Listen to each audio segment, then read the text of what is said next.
جو کچھ بھی تم لوگوں کو دیا گیا ہے وہ محض دنیا کی چند روزہ زندگی کا سر و سامان ہے، تھوڑے دن کے لیے ہے، چند دن کے لیے ہے، اور جو کچھ اللہ کے ہاں ہے وہ بہتر بھی ہے اور پائیدار بھی۔ دوسری دنیا میں، دوسرے گھر میں جو کچھ ملنے والا ہے وہ اس دنیا کے مقابلے میں زیادہ اچھا ہے اور باقی رہنے والا بھی، لیکن وہ ہے کس کے لیے؟ وہ ان لوگوں کے لیے ہے جو ایمان لائے ہیں اور اپنے رب پر بھروسہ کرتے ہیں، توکل کی صفت رکھتے ہیں، اور جو بڑے بڑے گناہوں اور بے حیائی کے کاموں سے پرہیز کرتے ہیں، کبیرہ گناہوں سے بچنے والے اور بے حیائی سے خاص طور پر بچنے والے، اور اگر غصہ آ جائے تو درگزر کرتے ہیں، جو اپنے رب کا حکم مانتے ہیں، نماز قائم کرتے ہیں، اپنے معاملات آپس کے مشورے سے چلاتے ہیں، ہم نے جو کچھ بھی رزق انہیں دیا ہے اس میں سے خرچ کرتے ہیں، اور جب ان پر زیادتی کی جاتی ہے تو اس کا مقابلہ کرتے ہیں۔ برائی کا بدلہ ویسی ہی برائی ہے، پھر جو کوئی معاف کر دے اور اصلاح کرے اس کا اجر اللہ کی ذمہ ہے، اللہ ظالموں کو پسند نہیں کرتا، اور جو لوگ ظلم ہونے کے بعد بدلہ لیں ان کو ملامت نہیں کی جا سکتی۔ ملامت کے مستحق تو وہ ہیں جو دوسروں پہ ظلم کرتے ہیں اور زمین میں ناحق زیادتیاں کرتے ہیں، ایسے لوگوں کے لیے دردناک عذاب ہے۔ البتہ جو شخص صبر سے کام لے اور درگزر کرے تو یہ بڑی ہمت کے کاموں میں سے ہے۔ اب ایک بار پھر تلاوت سنیے۔ فما اوتیتم من شیء فمتاع الحیات الدنیا، جو کچھ بھی تم کو ملا ہے۔ اب آپ سوچ سکتے ہیں کہ آپ کو کیا کچھ ملا ہوا ہے۔ اپنے جسم کے اندر آپ دیکھ سکتے ہیں کہ آپ کو کتنی نعمتیں ملی ہوئی ہیں، کتنی قوتیں ہیں آپ کے پاس۔ اپنے کھانے پینے کی اشیاء میں، رزق میں دیکھیے، اپنی پرسنل بلانگنگز دیکھیے، آپ کے گھر میں کیا کچھ ہے اس پہ نظر ڈالیے۔ تو جو کچھ بھی آپ کی پوزیشن میں ہے، جو بھی آپ کی ملکیت میں ہے، جو بھی آپ کے نام پر ہے، کوئی پراپرٹی ہے، کوئی جاگیر ہے، کوئی پلازا ہے، کوئی گھر ہے، کوئی لینڈ ہے، کچھ بھی جو آپ کے پاس ہے، یہ صرف تھوڑے دن کے لیے ہے، چند دن کے لیے۔ اس لیے ان چیزوں کو پا کر پھولنے کی اور تکبر کرنے کی تو کوئی گنجائش ہے ہی نہیں، اور اگر کسی کے پاس نہیں ہے تو اس کو رونے کی ضرورت نہیں، اس لیے کہ چند دن کے بعد یہ دونوں برابر ہو جائیں گے۔ جن کے پاس ہے ان سے لے لیا جائے گا، اور جن کے پاس نہیں ہے ان کے پاس تو ویسے ہی نہیں ہے، لہذا پانے والے اور نہ پانے والے سب ایک جیسے ہو جائیں گے۔ لیکن ضروری نہیں کہ پانے سے مراد یہاں مال و دولت ہے، زندگی جیسی نعمت ہر ایک کے پاس ہے، زندگی بھی واپس لے لی جائے گی۔ وما اوتیتم من شیء، کوئی بھی چیز، محض مال و دولت نہیں، کوئی بھی چیز جو آج ملی ہے، یہ وقت، یہ مہلت، یہ زندگی، یہ صحت، یہ جوانی، یہ فراغت، جو کچھ بھی ہے ہمارے پاس، اور پھر مال و متاع میں سے جو کچھ ہے، یہ سب کیا ہے؟ فمتاع الحیات الدنیا، یہ صرف دنیا کی زندگی میں استعمال کے قابل چیزیں ہیں۔ کوئی شخص جس کے پاس قارون کا خزانہ ہی کیوں نہ ہو، اس میں سے استعمال بس اتنا ہی کر سکتا ہے جو اس کی ضرورت ہے۔ جیسے حدیث میں آتا نا، انسان کہتا ہے میرا مال میرا مال، حالانکہ اس کا مال اصل میں کیا ہے؟ جو اس نے کھا لیا، ختم کر دیا، پہن لیا، پرانا کر دیا، یعنی استعمال کر دیا تو ختم ہو گیا، یا پھر آگے بھیج دیا آخرت کے لیے، باقی سب کچھ تو دوسروں کے لیے ہے۔ صدقہ خیرات کر ہی بس وہ شخص سکتا ہے جو رب پہ بھروسہ کرتا ہو، جو رب کی بجائے مال پر بھروسہ کرتا ہو، وہ کبھی توکل نہیں کر سکتا اللہ پہ، وہ کبھی اللہ کی راہ میں دے ہی نہیں سکتا۔ دے گا بھی تو کیسے دے گا؟ کیونکہ اس کو ڈر ہوگا کہ یہ چلا گیا تو میں کہاں سے کھاؤں گا، یہ دے دیا تو میں کہاں سے پہنوں گا، یہ کسی کا ہو گیا تو میرا کیا بنے گا۔ آپ اپنی زندگی پر بھی نظر دوڑائیں، جب بھی کوئی چیز صدقہ کرنے کو دل چاہے تو سب سے پہلا خیال کیا ہوتا ہے؟ تو میرا کیا ہوگا، میں کیا کروں گا، یہ چیز اگر میں فلاں کو دوں تو میرا کیا ہوگا۔ اور پھر آپ 100 ضروریات ڈھونڈ لیتے۔ کبھی آپ نے اسٹور کی صفائی کی گھر میں، کسی دراز کی؟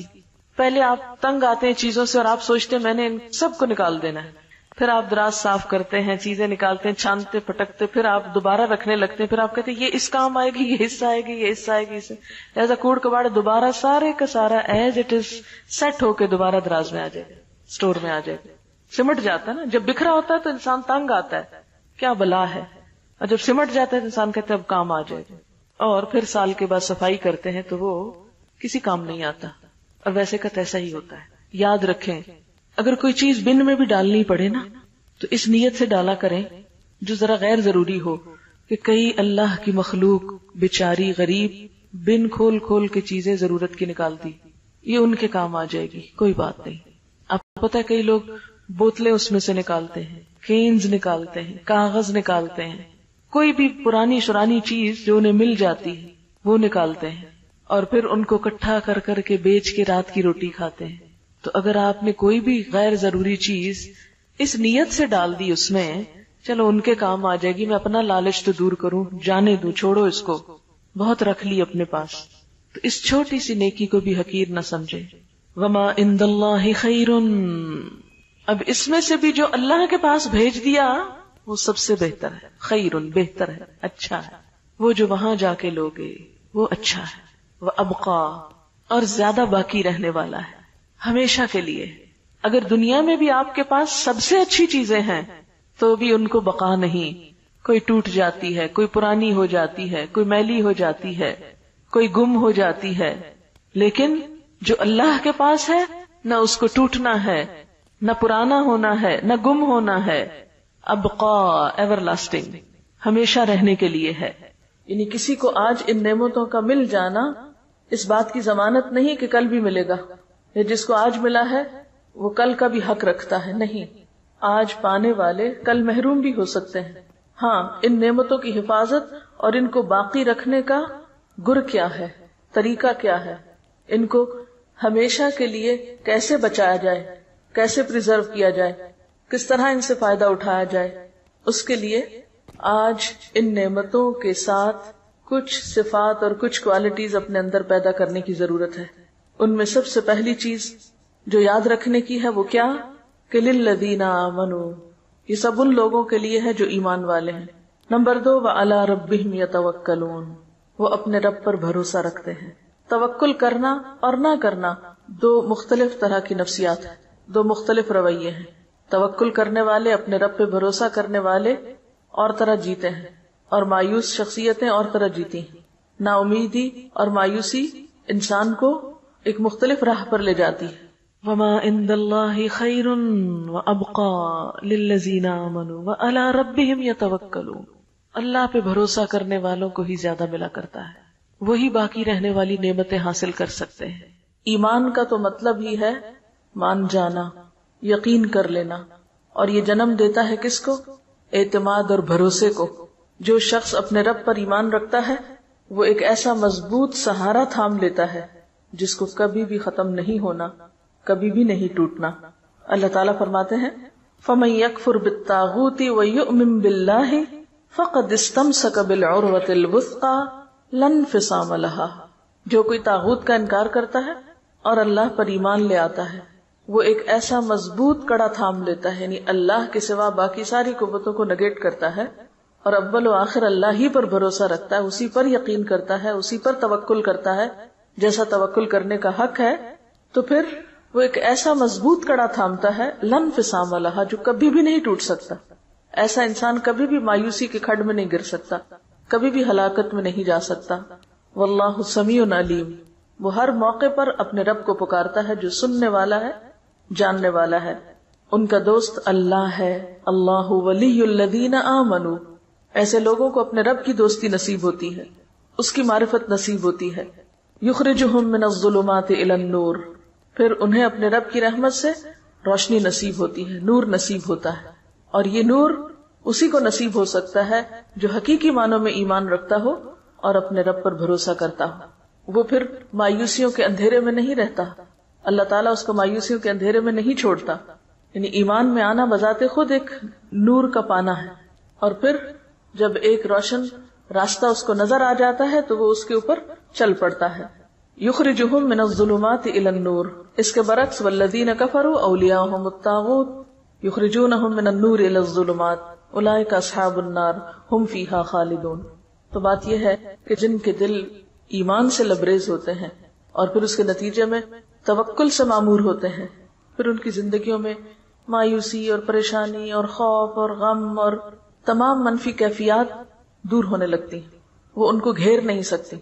یعنی غم کا زندگی میں آنا ایک فطری سی چیز ہے، خوف کا زندگی میں آنا، غم اور خوف کو محسوس کرنا ایک بالکل فطری بات ہے، لیکن غم اور خوف کے شکنجے میں جکڑا جانا اور ان کو اپنے سر پہ مسلط کر لینا، یہ بالکل ایک دوسری کیفیت کا نام ہے۔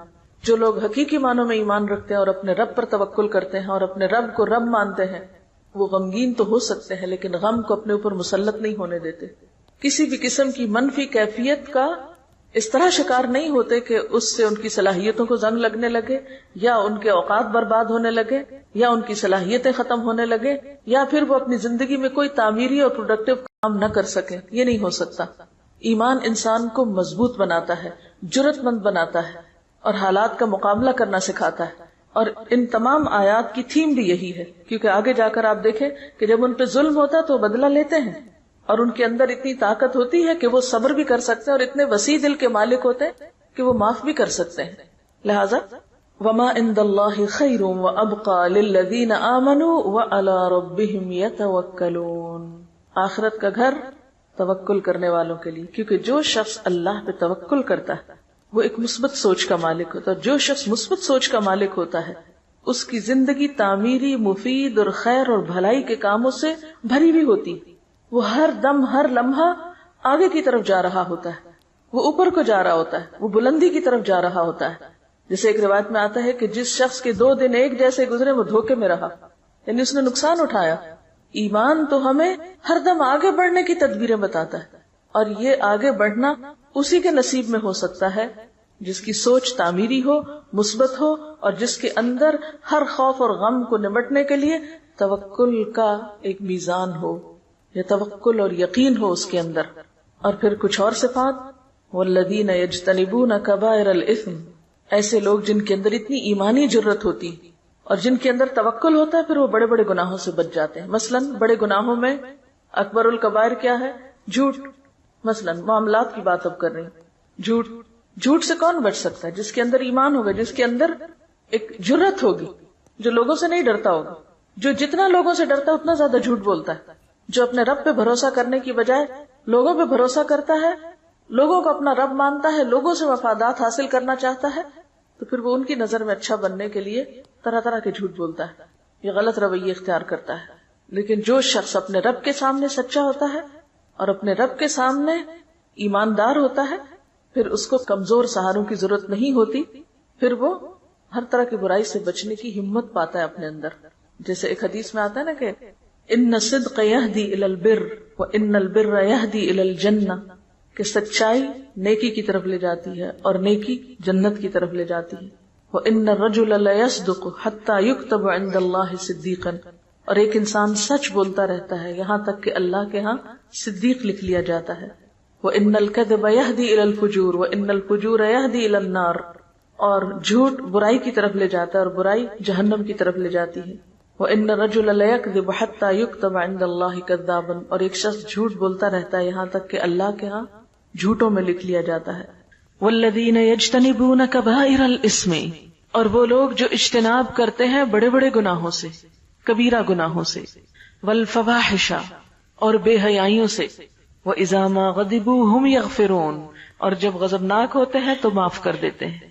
اب یہ آخرت کی باقی رہنے والی چیزوں کے مالکوں کی صفات بتائی جا رہی ہیں۔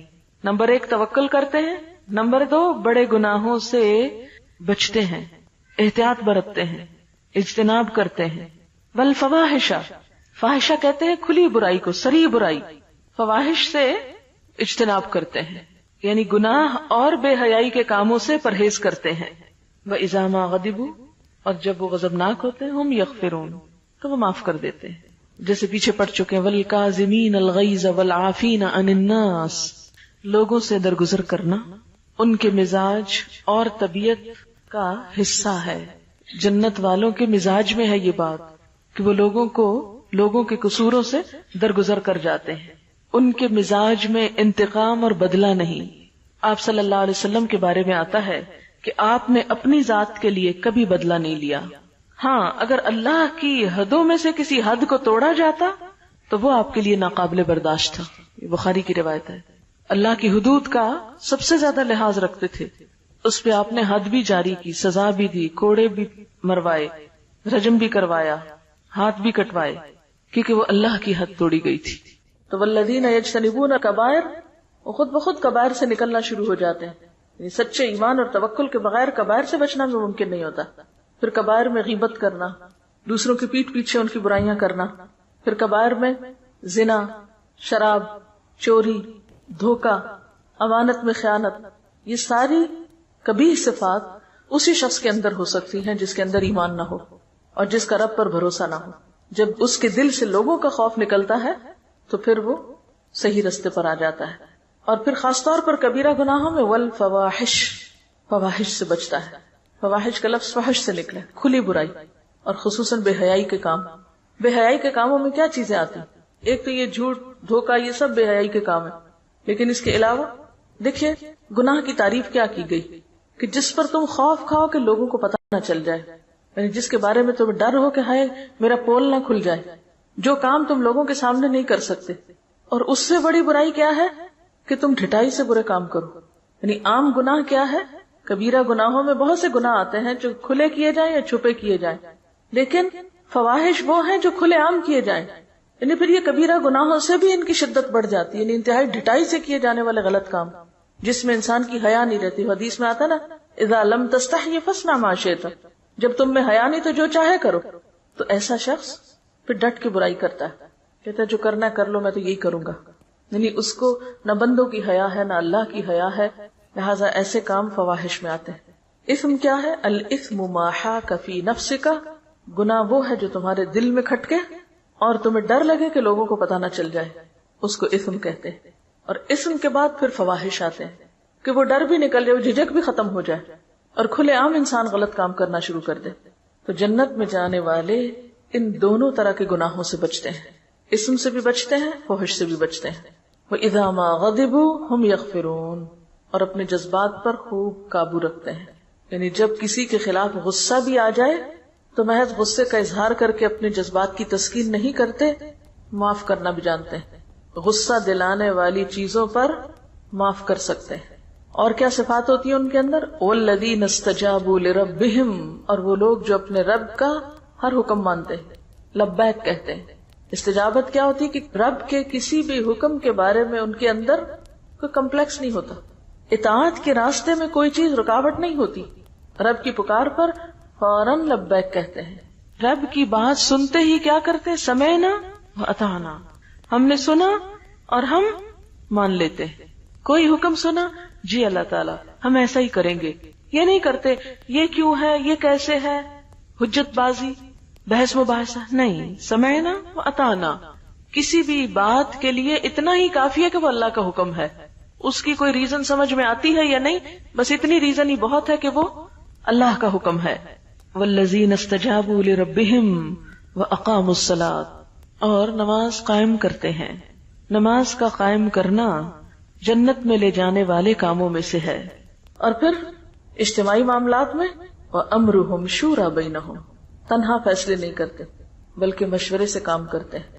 تنہا فیصلے وہ شخص کرتا ہے جو اپنے آپ کو بڑی چیز سمجھتا، یعنی خود کو بہت عقل مند سمجھتا، لہذا اپنی مرضی پر، اپنے اون پر، اپنے خیال کے مطابق چیزوں کو جیسے بہتر پائے ویسے ہی فیصلہ کر لی، ویسے ہی کر گزرے. لیکن ایمان والوں کی صفت یہ نہیں ہوتی اور اس چیز کو اپنے خلاف نہیں سمجھتے. بعض لوگ مشورہ کرنے کو اپنی عقل یا اپنی شان کے خلاف سمجھتے ہیں کہ ہم کیوں کسی سے مشورہ کریں، کیا ہم میں عقل نہیں، ہم سمجھدار نہیں، ہم اپنی آزادی کو خود استعمال کریں، ہم جیسے جی چاہیں کام کریں. نہیں، آپ اپنی ذاتی زندگی کے بارے میں تو آزاد ہیں. مثلا آپ نمکین پسند کرتے ہیں یا میٹھا، آپ کا جو جی چاہے کھائیں، اس میں آپ کو کسی سے مشورہ کرنے کی ضرورت نہیں، الا یہ کہ آپ بیمار ہو جائے تو پھر آپ کو ضرور پوچھنا پڑے گا ڈاکٹر سے کہ مجھے کیا کھانا چاہیے اور کیا نہیں. پھر وہ آپ سے فیس بھی لے گا مشورے کی اور آپ پر پابندیاں بھی لگائے گا. لیکن اجتماعی معاملات کسی ایک شخص کی مرضی سے نہیں چلا کرتے، چاہے وہ گھر کی اجتماعیت ہو، چاہے وہ کسی ادارے کی اجتماعیت ہو. اس میں باہم مشورہ بے حد ضروری ہے اور مشورہ پھر کامیابی کا راستہ کھولتا ہے. اور مشورہ کیا ہے؟ دراصل کسی بھی کام کے بہتر پہلو کو اختیار کرنے کے لیے بہتر رائے کا انتخاب، اور دوسرے سب کو ساتھ ملا کر چلنا، یعنی ٹیم ورک کی جان یا روح ہوتا ہے، باہمی اعتماد کو ظاہر کرتا ہے. وَأَمْرُهُمْ شُورَى بَيْنَهُمْ، اور ان کے آپس کے معاملات مشورے سے طے ہوتے ہیں. یہ جنت کے وارثوں کی ایک اہم خوبی ہے. شورا کا لفظ ذکرا اور بشرا کی طرح باب مفاعلہ سے اسم مصدر ہے، یعنی اہل ایمان ہر اہم کام باہمی مشاورت سے کرتے ہیں، اپنی ہی رائے کو حرف آخر نہیں سمجھتے. خود نبی صلی اللہ علیہ وسلم کو بھی اللہ تعالیٰ نے حکم دیا کہ مسلمانوں سے مشورہ کیجیے. آل عمران 159 میں آتا ہے وَشَاوِرْهُمْ فِي الْأَمْرِ. چنانچہ آپ صلی اللہ علیہ وسلم جنگی معاملات اور دیگر اہم کاموں میں مشاورت کیا کرتے تھے. اس کا فائدہ کیا ہوتا ہے؟ اس سے ان لوگوں کی حوصلہ افزائی ہوتی ہے جن سے مشورہ کیا جاتا ہے، اور دوسرا فائدہ کیا ہوتا ہے کہ کسی کام کے اہم حصے نمایاں ہو جاتے ہیں کیونکہ ہر شخص اپنے اپنے اینگل سے دیکھ رہا ہے. مثلا اگر ہم نے اس کمرے کا حدود اربع بیان کرنا ہو تو اگر صرف میں ایکسپلین کرتی رہوں گی تو بات پوری نہیں کر سکوں گی. کیوں؟ اس لیے کہ میں صرف اپنے سامنے والی چیز کو دیکھ رہی ہوں. اگر میں آپ کو بھی شریک کر لوں گی تو آپ ان چیزوں کو دیکھ رہے ہیں جو میرے پیچھے ہیں، جو مجھے نظر نہیں آ رہی. اس طرح ایک مکمل پکچر بن جائے گی. ٹھیک ہے نا؟ مشورہ بھی ایسا ہی ہوتا ہے. کسی بھی معاملے کے بارے میں جب مشورہ کیا جاتا ہے آمنے سامنے بیٹھ کر، تو ایک شخص ایک اینگل سے دیکھتا ہے، دوسرا دوسرے سے، اور اس طرح وہ پوری چیز سامنے آ جاتی ہے. اور ہم دیکھتے ہیں کہ نبی صلی اللہ علیہ وسلم نے زندگی کے بہت سارے معاملات میں مشورے کیے. اس کے بعد صحابہ کرام کا بھی یہی طریقہ تھا. حضرت عمر رضی اللہ تعالی عنہ جب نیزے سے زخمی ہو گئے اور زندگی کی کوئی امید باقی نہ رہی تو امر خلافت کی مشاورت کے لیے 6 آدمی نامزد فرمائے. حضرت عثمان، حضرت علی، طلحہ، زبیر، سعد اور عبد الرحمن بن عوف. انہوں نے باہم مشورہ کیا اور آپس میں مشورے کے علاوہ اور لوگوں سے بھی مشورہ کیا، اور اس طرح حضرت عثمان کو خلافت کے لیے نامزد کر دیا گیا. بعض لوگ یہ سمجھتے ہیں کہ قومی اور اجتماعی سطح پر ہو تو مشورے سے مراد جمہوریت ہے. نہیں، اس لیے کہ جمہوریت میں ہر کہ و میں سے مشورہ کیا جاتا ہے، جو بھی سلیکٹ ہو کے آ جائے، خواہ وہ اس چیز کا اہل ہو یا نہ ہو. اب آپ دیکھیں کہ اس وقت دنیا میں جہاں جہاں جمہوریت ہے، پارلیمنٹ موجود ہے، وہاں پر جو ممبرز ہوتے ہیں، MNAs ہوتے ہیں، مختلف علاقوں سے آئے ہوئے، ان میں سے اکثریت ایسی ہوتی ہے جو امور مملکت کو، دنیا کے حالات کو کچھ بھی نہیں جانتے ہوتے. کسی کام کو کیسے چلانا ہے، کیسے کرنا ہے، ان کے پاس کوئی تجربہ نہیں ہوتا. ان کا سب سے بڑا کریڈٹ یہ ہے کہ وہ لوگوں کے پسندیدہ شخصیتیں، لوگوں نے انہوں نے بھیج دیا ہے. وہ آگے جا کے کیا کرتے ہیں کیا نہیں کرتے کچھ خبر نہیں. کئی ایک لوگ تو پڑھنا لکھنا بھی نہیں جانتے، کئی ایک لوگ دنیا کی تو کیا اپنے آپ کی خبر نہیں رکھتے. اس لیے وہ جو نظام پھر چلاتے ہیں وہ آپ کے سامنے ہے. اگر آپ نے ایک بلڈنگ بنانی ہے تو مشورہ ٹانگے والے سے کریں گے، فلمی اداکار سے کریں گے، کیونکہ یہاں تو کھلاڑی بھی آ رہا ہے، اداکار بھی آ رہا ہے، ٹانگے والا بھی آ رہا ہے، کاشتکار بھی آ رہا ہے، اسمبلی کا ممبر بن کے مشورے دینے لگے ہیں یہ لوگ حکومت چلانے کو. تو بلڈنگ بنانے کے لیے تو آپ کو مشورہ کرنا ہے کس سے؟ آرکیٹیکٹ سے، انجینئر سے، متعلقہ افراد سے. اور ملک چلانے کے لیے مشورہ کر رہے ہیں آپ ان حضرات سے. خیر میرا فیلڈ نہیں ہے سیاست، اس لیے زیادہ بات نہیں کروں گی. جو فیلڈ نہ ہو اس پر زیادہ نہیں بولنا چاہیے. بہرحال وَأَمْرُهُمْ شُورَى بَيْنَهُمْ، مشورے کا جب اللہ نے حکم دیا، اور یہ دیکھیں ان صفات میں سے ہے جو جنت میں لے جانے والی ہیں. اس کو معمولی صفت نہ سمجھے، یہاں پر معمولی چیز نہ لیں اس کو کہ ٹھیک ہے دل چاہے گا مشورہ کریں گے، نہیں تو نہیں صحیح. نہیں، آپ کو کرنا ہے اگر آپ جنت میں جانا چاہتے ہیں. اب آپ دیکھیں کہ مشورہ جہاں کرنا ضروری ہے وہاں ہر معاملے اور ہر چیز میں بھی نہیں کرنا ہوتا. مثلا میں کھانا کھاؤں کہ نہ، اب اس پر مشورے کی نہیں ضرورت. نماز پڑھوں یا نہ، اگر آپ اکثریت کہہ دیں گے مجھے نماز پڑھنی چاہیے تو میں پڑھ لوں گی. اگر آپ کہیں نہیں آپ کو کوئی بات نہیں، آج آپ نہ پڑھیں، تو میں کو نہیں، میں نہیں پڑھ رہی، سب نے مجھے مشورہ دیا تھا نماز نہ پڑھنا، تو اللہ تعالیٰ آپ نے کہا تھا مشورہ کرنا. تو ایسے معاملات میں مشورہ نہیں ہے. مشورہ ایسے معاملات میں ہے کہ جس کا تعلق اجتماعیت سے ہے، زیادہ لوگوں کے مفاد سے ہے، 2 یا 2 سے زائد لوگوں کے مفاد میں جو چیز ہے. اور پھر اس میں کوئی بھی شخص اگر اجتماعی فائدوں کو یا اجتماعی کام کو صرف اپنی منمانی اور ون وے ٹریفک کے طریقے سے کسی گاڑی کو دھکیلنا چاہے تو ہو سکتا ہے وہ منزل تک نہ پہنچائے. اور پھر آپ دیکھیں کہ جو شخص اجتماعی معاملات میں صرف اپنی مرضی کرتا ہے وہ سب کی ذمہ داری اپنے اوپر لیتا ہے. اگر کام غلط ہو گیا تو اس کا مطلب کیا ہے کہ قصوروار وہی ہے. جب مشورے سے ہوا تو اس ذمہ داری کو سب نے بانٹ لیا، تو یہ ایک فائدہ ہو جاتا ہے مشورے کا.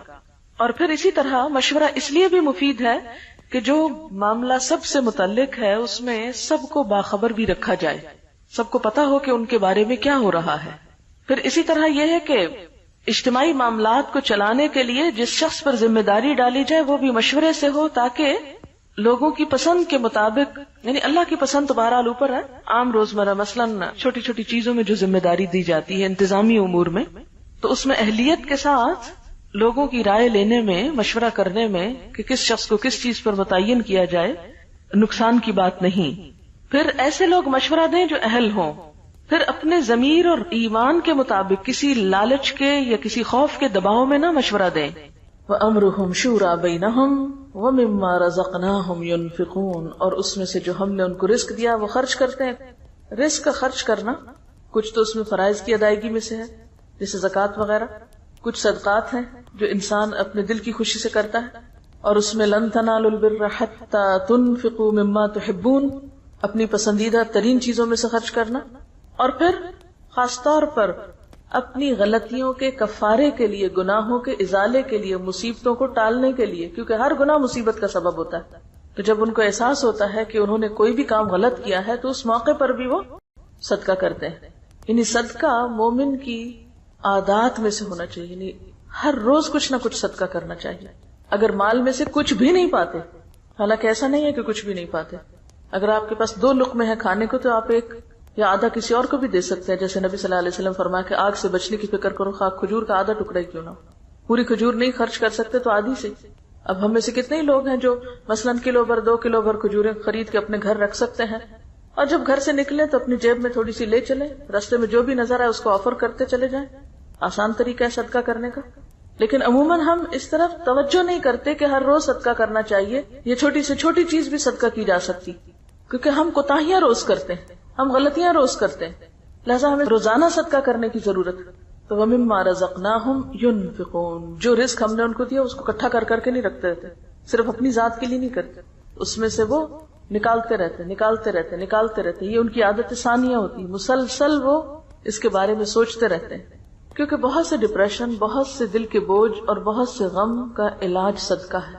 نہ صرف یہ کہ پچھلے بوجھ دھونے اور ہٹانے کا ذریعہ ہے، بلکہ آئندہ کی مصیبتوں اور بلاؤں سے بچنے کا بھی ذریعہ ہے. کہ صدقہ جو ہے بلائیں اس سے آگے نہیں بڑھ سکتی. آپ صدقہ کرتے ہیں اور بلا کو وہ پیچھے دھکیل دیتا ہے. تو ہم میں سے ہر ایک کے پاس کچھ نہ کچھ ضرور ہوتا ہے جسے ہم دوسروں پر خرچ کر سکتے ہیں. لیکن اگر کچھ بھی نہیں، بالکل ہی مفلوق الحال ہے، تو پھر ایک مسکراہٹ یا ایک اچھی بات یا علم کا شیئر کرنا یا کسی کو رستہ دکھانا یا کسی کی بھلائی کا کوئی بھی کام، اس میں آپ شریک ہو سکتے ہیں. والذین اذا اصابہم البغی ہم ینتصرون، اور وہ لوگ جب ان کو کوئی زیادتی پہنچتی ہے تو وہ بدلہ لے لیتے ہیں. ابھی پیچھے تو معاف کرنے کی بات تھی، یہاں بدلہ لینے کی بات ہے. ہاں، اسلام نے انصاف کے دائرے میں رہتے ہوئے بدلہ لینے سے روکا نہیں. بدلہ لینے سے وہ عاجز نہیں ہوتے. اگرچہ معاف کر دینا پسندیدہ ہے، جیسے نبی صلی اللہ علیہ وسلم نے فتح مکہ کے موقع پر اپنے خون کے پیاسے مجرموں کے لیے عام معافی کا اعلان کر دیا تھا. حدیبیہ میں ان 180 لوگوں کو معاف کر دیا گیا جنہوں نے آپ کے خلاف ایک سازش تیار کی تھی. لبید بن عاصم یہودی جس نے آپ پر جادو کیا تھا، اس سے آپ نے کوئی بدلہ نہیں لیا. وہ یہودی عورت جس نے کھانے میں زہر ملایا تھا، اس کو بھی معاف کر دیا، حالانکہ اس کی تکلیف آپ آخر دم تک محسوس کر رہے تھے. ذات کے لیے نہیں لیتے تھے، اللہ کی حدود کے لیے لیتے تھے، لیکن ذات کے لیے بھی لینے کی اجازت ہے. اسلام ایسا دین نہیں کہ جو انسان کو مسکین بنا دے، راہب یا بھکشو بنا دے. شرافت کیا ہے کہ غالب ہوں تو مغلوب کا قصور معاف کر دیں، قادر ہوں تو درگزر کریں، اپنے سے چھوٹے انسان سے خطا ہو جائے تو چشم پوشی کریں، اور اگر کوئی بڑی طاقت ان کو دبانے کی کوشش کرے تو ڈٹ کے کھڑے ہو جائیں اور بدلہ لیں، اس کے ہاتھ روکیں. پھر یہ ہے کہ بدلہ لینے کے بھی 2 طریقے ہوتے ہیں. ایک یہ کہ غصے کو غصے کی شکل میں ظاہر کیا جائے، اور ایک احسن طریقے سے اس کا بدلہ لیا جائے. غصہ آنا، تلخی پیدا ہونا بالکل ایک نیچرل بات ہے، کوئی شخص اس سے بچا ہوا نہیں. ہر شخص کے اندر اللہ نے پتا رکھا ہے، وہ زہر کی پوٹلی، وہ اپنا کام کرتی ہے. لیکن اظہار کا طریقہ دوہرا ہو سکتا ہے. ایک یہ کہ غصے کو غصے کی شکل میں ظاہر کیا جائے، دوسرا یہ کہ غصے کو برداشت کی شکل میں ظاہر کیا جائے. اب اس کا مطلب کیا ہے کہ غصے کو جب ہم آپے سے باہر ہو کے ظاہر کرتے ہیں تو اس سے کام خراب ہوتے ہیں. مثلا آپ شدید غصے میں بول رہے ہیں, کسی کو کیا سمجھ آئے گی؟ چیخ چلا کے رو کے بول رہے ہیں, اگلے کے پلے ہی نہیں کوئی بات پڑے گی. اور ایک یہ ہے کہ غصہ ہے, آپ ظاہر کر رہے ہیں لیکن ایک فرم انداز میں, جس سے دوسرے کو بات سمجھ میں بھی آ جائے, لیکن ری ایکشنری ہو کر نہیں. اس میں عموماً کیا ہوتا ہے, نقصان ہو جاتا ہے, کیونکہ جب آپ ری ایکشن ایسا کرتے ہیں تو دوسرے کو اور بھڑکا دیتے ہیں. وہ اگر طاقتور ہے تو آپ پہ اور ظلم کا اندیشہ ہے. اب یہ ساری صفات ہیں اہل جنت کی, کہ جو جنت میں جائیں گے ان کے اندر یہ تمام صفات ہونی چاہیے. یہ کرائیٹیریا آپ کو میٹ کرنا ہے. مثلاً آپ کسی دوسرے ملک میں جا کر رہنا چاہتے ہیں, امیگریشن چاہتے ہیں, تو اس کے لیے آپ کو ایک سرٹن کرائیٹیریا میٹ کرنا پڑتا ہے. آپ کو کچھ ضروری چیزیں فراہم کرنی پڑتی. تو جنت کی امیگریشن کے لیے بھی, یہاں سے وہاں جانے کے لیے بھی آپ کے اندر ایک مخصوص کردار کا ہونا بے حد ضروری ہے. وہاں کے ویزا کے لیے بھی کچھ ضروری شرائط اور ریکوائرمنٹس ہیں. اگر آپ وہ پورا نہیں کرتے تو اندر جانے کے مستحق نہیں. اور ان میں سے یہ تمام چیزیں, جن میں سے ایک اہم چیز والذین اذا اصابہم البغی ہم ینتصرون, کہ جب ان کے ساتھ کوئی زیادتی کرتا ہے تو بدلہ لیتے ہیں. عام حالات میں ہمیں کیا کہا گیا ہے کہ درگزر کرو, معاف کر دو. لیکن جہاں انسان یہ دیکھے کہ محض معاف کرنے سے دوسرے کی اصلاح نہیں ہو سکتی تو وہاں ایک حد کے اندر رہتے ہوئے وہ بدلہ لے سکتا ہے. لیکن کس طرح؟ وَجَزَاءُ سَيِّئَةٍ سَيِّئَةٌ مِثْلُهَا, برائی کا بدلہ اگر برائی سے دینا ہے تو اتنی ہی برائی کی اجازت ہے جتنی تم پر کی گئی, صرف اسی دائرے کے اندر. کیونکہ اگر تم نے ایک کے بدلے میں 2 گنا سزا دی کسی کو تو پھر کیا ہوگا؟ زیادتی ہو جائے گی, وہ مظلوم ہو جائے گا اور تم ظالم ٹھہرو گے. لیکن اس کے ساتھ ساتھ پھر مزید کیا سکھا دیا کہ اگرچہ بدلہ لینے کا حق ہے کیونکہ اسلام انصاف کا دین ہے, اس میں عدل ایک بہت اہم صفت ہے, لیکن اس کے باوجود افضل اور پسندیدہ کیا ہے؟ فمن عفا, جو کوئی معاف کر دے, واصلح, اور اصلاح کر لے اپنی تعلقات کی, فاجرہ علی اللہ, تو اس نے اپنا اجر اللہ کے ہاں محفوظ کر دیا, وہاں جا کر اس کو مل جائے گا, ضائع نہیں جائے گا. انہ لا یحب الظالمین, وہ ظالموں سے محبت نہیں رکھتا. ظالم کون ہے؟ جو برائی کا بدلہ اتنی برائی سے دینے کی بجائے دگنی یا چگنی یا اس سے زیادہ میں دے. وَلَمَنِ انْتَصَرَ بَعْدَ ظُلْمِهِ فَأُولَئِكَ مَا عَلَيْهِمْ مِنْ سَبِيلٍ, لیکن اگر کوئی معاف نہیں کرنا چاہتا, درگزر نہیں کرنا چاہتا, بدلہ ہی لینا چاہتا ہے, تو بدلہ لینے والے کو برا بھلا نہیں کہا جائے گا. یعنی بعض اوقات ایسا ہوتا ہے نا کہ جب کسی کی زیادتی کا جواب دیا جائے یا ظالم کا ہاتھ پکڑا جائے تو عموماً لوگ مظلوم کو چھوڑ کر ظالم کے ساتھ ہو جاتے ہیں کہ نہیں, چھوڑ دینا چاہیے تھا, بدلہ نہیں لینا چاہیے تھا. بعض اوقات ایسا ہوتا ہے نا کہ اگر ایک شخص نے اس نے قتل کیا, اب اس کی سزا کیا ہے؟ قتل. قتل کا بدلہ قتل ہے. اب اگر کوئی انصاف کی خاطر, بدلے کی خاطر اس شخص کو کیفر کردار تک پہنچاتا ہے اور اس شخص کو پھانسی ہو جاتی ہے یا وٹ ایور جو بھی طریقہ ہے بدلے کا, تو عموماً پھر عامت الناس کا رجحان کیا ہوتا ہے کہ نہیں, اس شخص نے توبہ کر لی تھی, معافی مانگ لی تھی, تو اب اس کو سزا نہیں ملنی چاہیے. نہیں, یہ حق اللہ نے کس کو دیا ہے؟ مقتول کے وارثوں کو دیا ہے. وہ چاہے تو معاف کر دیں, چاہے تو بدلہ لیں. جو بدلہ لے گا اس کو کوئی برا نہیں کہے گا. فَأُولَئِكَ مَا عَلَيْهِمْ مِنْ سَبِيلٍ, ایسے لوگوں کو ملامت نہ کی جائے گی. بدلہ لینے والے کو آپ برا بھلا نہیں کہہ سکتے, لیکن اس وقت تک جب کہ وہ اتنا ہی لے جتنی اس پر زیادتی ہوئی, آگے نہ بڑھے. ہاں آگے بڑھے تو پھر وہ ظالم ہوگا. انما السبیل علی الذین یظلمون الناس, ملامت تو ان پر ہے جو لوگوں پہ ظلم ڈھاتے ہیں. ویبغون فی الارض بغیر الحق, اور زمین میں ناحق زیادتیاں کرتے ہیں. اولئک لہم عذاب علیم, ایسے لوگوں کے لیے دردناک عذاب ہے. یعنی دنیا میں بھی ان کو سزا دی جا سکتی ہے, اور اگر دنیا میں وہ بچ جائیں, پکڑے نہ جائیں, تو آخرت میں وہ اللہ کی سزا سے بچ نہیں سکتے. اولئک لہم عذاب علیم, وہاں وہ دردناک سزا پائیں گے. اور خلاصہ کیا ہے اس سارے معاملے کا؟ وَلَمَنْ صَبَرَ, ابتدائے گفتگو میں ایمان کی بات تھی, توکل کی بات تھی, اور انتہائی گفتگو میں صبر. وَلَمَنْ صَبَرَ وَغَفَرَ, اور جو کوئی صبر کرے اور معاف کر دے, دوسروں سے درگزر کرے, تو إِنَّ ذَلِكَ لَمِنْ عَزْمِ الْأُمُورِ, یہ بڑی ہمت کے کاموں میں سے ہے. اور یہ ہمت کس کے اندر آتی ہے؟ جس کے اندر ایمان کی پختگی ہو, کردار کی پختگی ہو, اخلاق کی بلندی ہو, جو اپنے رب پر بھروسہ کرنا جانتے ہوں. یہاں ایک بات یاد رکھیے کہ غصے پر قابو پانے کی بات تو ہے ہی، لیکن جو چیز کہی جا رہی ہے وہ یہ کہ غصے کے باوجود معاف کر سکتے ہیں، یعنی غصہ ہے تو پھر بھی معاف کر دیتے ہیں۔ یہاں توکل کی صفت جو ہے وہ ساری خوبیوں کا اور ان آگے کے سارے کاموں کے لیے ایک بنیاد نظر آتی ہے، یعنی توکل کے بغیر آپ باقی کام نہیں کر سکتے، کیونکہ انسان کو کیا چیز اللہ کی اطاعت سے روکتی ہے؟ دنیا کی محبت، دنیا کا مفاد، کسی چیز کا خوف، کسی چیز کی طلب۔ تو جب آپ کے اندر توکل آ جاتا ہے تو پھر آپ دنیا سے بے نیاز ہونے لگتے ہیں۔ جب بے نیاز ہو جاتے ہیں تو آپ کے اندر ایک بے خوفی کی کیفیت پیدا ہوتی ہے، یعنی خوف ختم ہو جاتا ہے آپ کے اندر سے، تو پھر آپ کے اندر ایک ایسی جرأت پیدا ہوتی ہے کہ آپ بڑے بڑے سٹیپ اٹھا سکتے ہیں۔ یہ ساری باتیں جو ہیں عزم الامور میں سے ہے، بڑی ہمت کے کاموں میں سے ہے۔ یہ ہمت کس کے اندر آتی ہے؟ جس کا اپنے رب پر بھروسہ ہو، جس نے اپنے رب کو پا لیا ہو۔ اصل بات یہی ہے کہ بنیادی کردار نہیں ہے ہمارے اندر۔ ایک بڑے سیناریو میں جب ہم چیزوں کو دیکھتے ہیں تو وہ سمٹ کے پھر چھوٹے میں آ جاتا ہے۔ ذات اور فرد کی اصلاح سے امت کی اصلاح ہو سکتی۔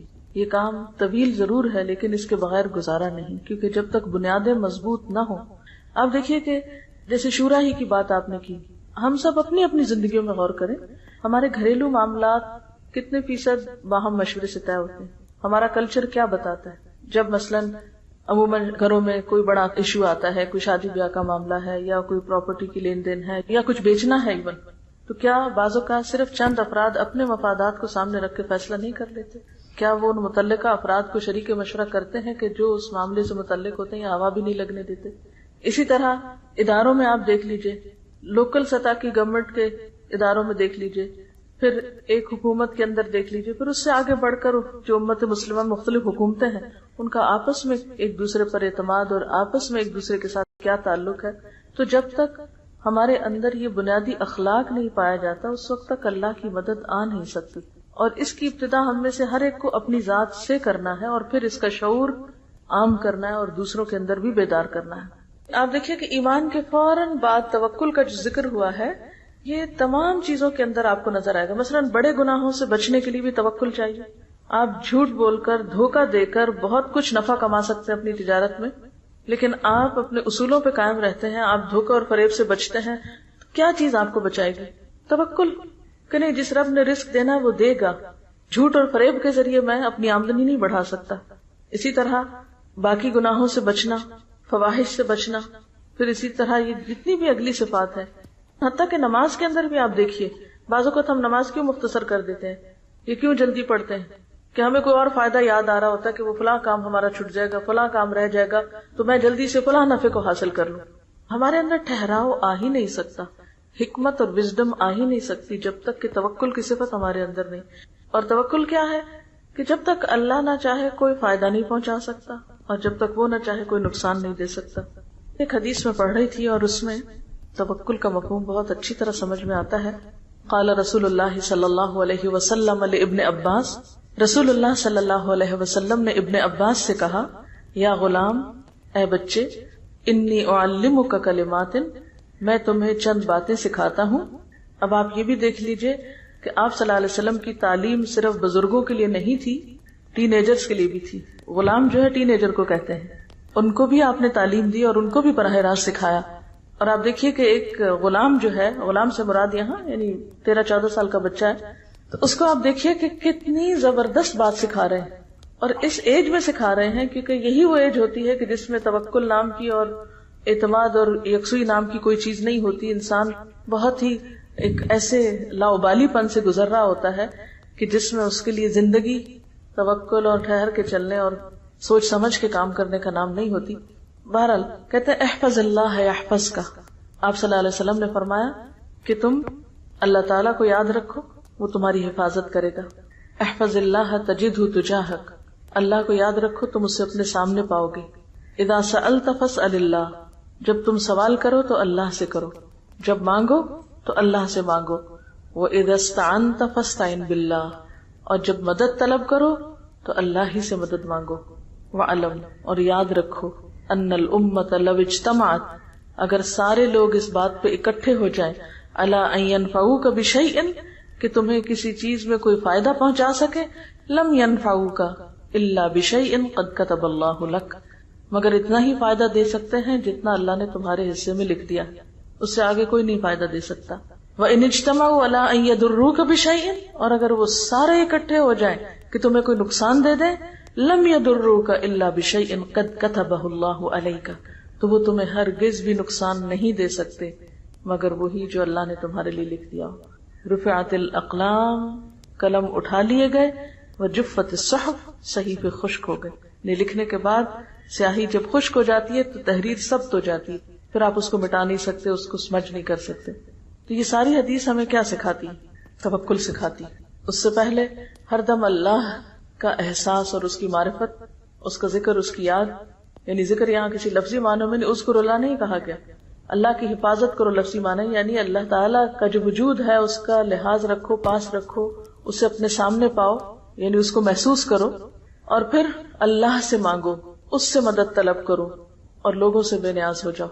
لوگ تمہیں سارے مل کے بھی کوئی فائدہ نہیں دے سکتے، اور سب مل کے کوئی نقصان نہیں دے سکتے۔ جتنا زیادہ اس بات پر یقین ہوتا ہے اتنا ہی زیادہ انسان پھر اپنے اصولوں پہ قائم رہتا ہے، ورنہ اپنے ہر اصول کو لوگوں کی مرضی کے مطابق تبدیل کرتا چلا جاتا ہے، نہ پھر گناہوں سے بچ سکتا ہے، اور نہ ہی معاف کر سکتا ہے، اور نہ ہی باقی صفات اس کے اندر آ سکتی ہیں جیسے صدقہ خیرات وغیرہ کی۔